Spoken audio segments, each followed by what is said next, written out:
Matt, where are you with your number 2? Russell Wilson's house is what it smells like. Selection. So the first one I kind of went a high upside type of guy, with probably a little bit more cost associated with him. This one's going to be a little bit cheaper, and I think a little bit more steady Eddie. And I'm going to go back to the old Robert Woods, one last time. 30 years, 303 days old. Obviously, last year was a down year for him. I don't even know where the heck he finished. I'm not even going to look it up. It was bad. It was bad. It was bad. But he was coming off. Obviously, it was his first year coming off the ACL. For all intents and purposes, he was back and better than we expected very early on. But it still takes time for that, for that full recovery from an injury like that, especially at an advanced age like 30. Everything takes a little bit longer to get normalized. And he's first year in a new offense, and it was run heavy offense that had basically terrible quarterback play all season long. I know all this sounds terrible, but I do think it's going to turn around. I was going to say, where's the win on this, Matt? I'm waiting for the tide to turn. They're bringing in a new GM. He only costs a nickel. He's very, very cheap. That was going to be my closing argument, Rich. But now that you brought it up, so the Titans right now are $23 million over the projected cap next year. So they got some things that they're going to have to work out, and whether or not that is, getting rid of a guy like Robert Woods, who maybe didn't produce up to his contract last year, or is it replacing Tannehill with another quarterback, or some other type of moves? I'm not sure exactly how the dust is going to settle on this one. But if Woods ends up on a different team with a more explosive offense, or just with a better offensive situation here coming into year 2 off of his ACL, I think he's going to have much improved numbers. He went from being this borderline wide receiver 1, wide receiver 2 guy for years and years and years. He felt very steady Eddie, to kind of being, he had a shortened season with the injury, and then last season was just a bad situation. So a lot of people have again forgotten about Robert Woods and how good and how reliable he can be. I don't think he's ever going to be back up in that wide receiver, like low end wide receiver 1 range, but I think a wide receiver 3 type of season could definitely happen for Robert Woods. I think he's a pro's pro, and I think he just gets it done. And for the price you're having to pay, I saw like a 2025 third round draft pick. That's 3 years down the road, and who cares about a third round draft pick to begin with? You can make that up 8 times between now and then on a number of different trades. And the best part about this is a guy like Robert Woods between now and the draft is just going to keep getting cheaper and cheaper and cheaper and cheaper. So, what's a third now might be a 4th or 5th by the time the draft day rolls around. And that's probably when I'd be looking to make a deal for a guy like Robert Woods, kind of shore up the back end of my depth on a championship type of team for a 5th round draft pick.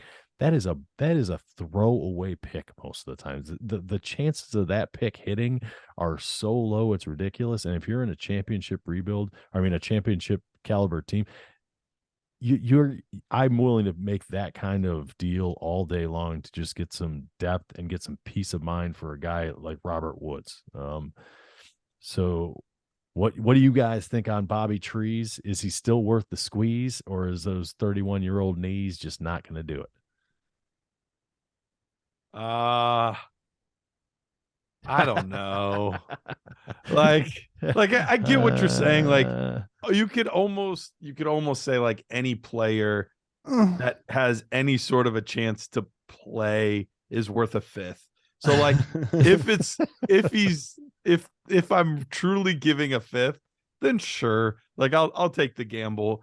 I just have a hard time seeing him in any sort of relevant role anywhere where I would ever feel good about starting him. Like, he feels at this point borderline roster clogger. So like, what if they cut him? He ends up on Dallas, for instance, somewhere like that. Somebody Sure. likes to throw the heck out of the ball. But what if they cut him and he ends up in Baltimore?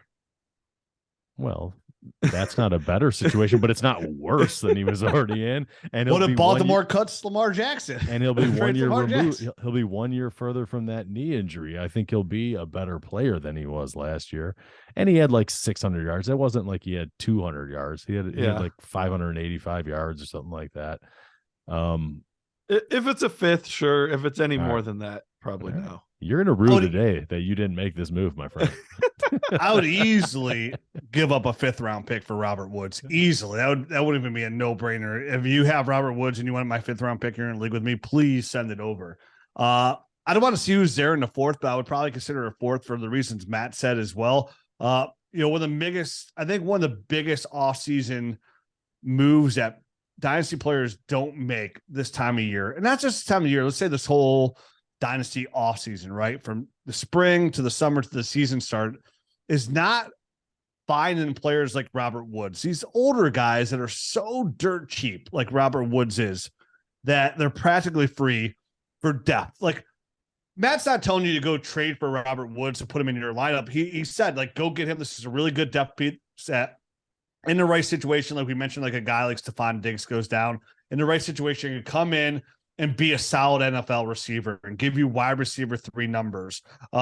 Maybe in the right situation, high end wide receiver 2 numbers. Definitely if he stays in Tennessee with Treylon Burks and they don't bring anybody else in. But acquiring players like that for free and just acquiring that depth, it's such a crucial move for your championship caliber teams, because that depth only gets super expensive as the season goes along. And as you try to acquire it, people know that, hey, they're trying to acquire it. That they got the draft capital on their mind. And that 4th round pick is instantly a 3rd round pick. And if he's doing anything whatsoever, it could be a late second, because they're like, hey, it's a late second. They know where you stand as it is. We're in the offseason, they're not looking at late second, mid second. They're just looking at draft picks, right? That's what's on their mind, draft picks. And acquiring those older running backs that give you a chance, those tight ends. Like the Zach Ertz is another great trade target right now, who I think would be a great buy, is Zach Ertz. But hey, we're doing that next week, man. Yeah, it's NFC. So we'll talk about that's my buy. Sneak peek. But Robert Woods, to have a guy like that depth, a player that if given the opportunity, will produce for your team, a year removed from the ACL. We constantly see these guys come back from ACL and they have that regression where they're not putting up the numbers they usually do. It usually takes another year after that to come back to full form. I think Robert Woods is the perfect player to add to your roster for dirt cheap, just for that depth. And like you said, roster clogger, Garrett, if you're giving up that kind of draft capital for him, say it's a 4th, and something happens with your dynasty roster and you had to cut bait on Robert Woods and you give a 4th, it's not end of the world. No matter what you do when you give a 4th, it's not end of the world. So to me, it's like gaining a free insurance policy. Like, hey, I'm going to give you this insurance policy for 12 months. If you get in an accident, we might be here, we might not. But hey, that's we'll see how it works out. That's a terrible insurance company. I know. It could be, but it could be great. You get an accident, and all of a sudden they're giving you a bell with your name on it called the Dynasty League champion. Like, oh wow, I didn't even know I signed up for this super sweet insurance, right? It's like, what's that insurance company, like the general.com or whatever it is, they're still around, like. I don't even know if they're a real insurance company, but I think a lot of people get them because they got those commercials. Somebody's got to pay for the animation. So I don't know what you get for it. You might have a $25,000 deductible on your $8,000 car, but so be it. So I actually like to buy, Matt, because I like that strategy in general. I mean, you can use Robert Woods as kind of like the bold title of the book, but like that player in general fits so many leagues. And I know I've done it a ton of times. Matt, I've seen you do it a ton of times, right? Like when Julio Jones is washed, I got Julio Jones when he was still on the Falcons for like a 4th round pick. Has he done me any service probably since then? No, but it was that juice was worth the squeeze. So I think on Robert Woods' knees, that juice is worth the squeeze. So give me a cup, please. Nice way to extend the rhyme. Garrett, you're up. For the last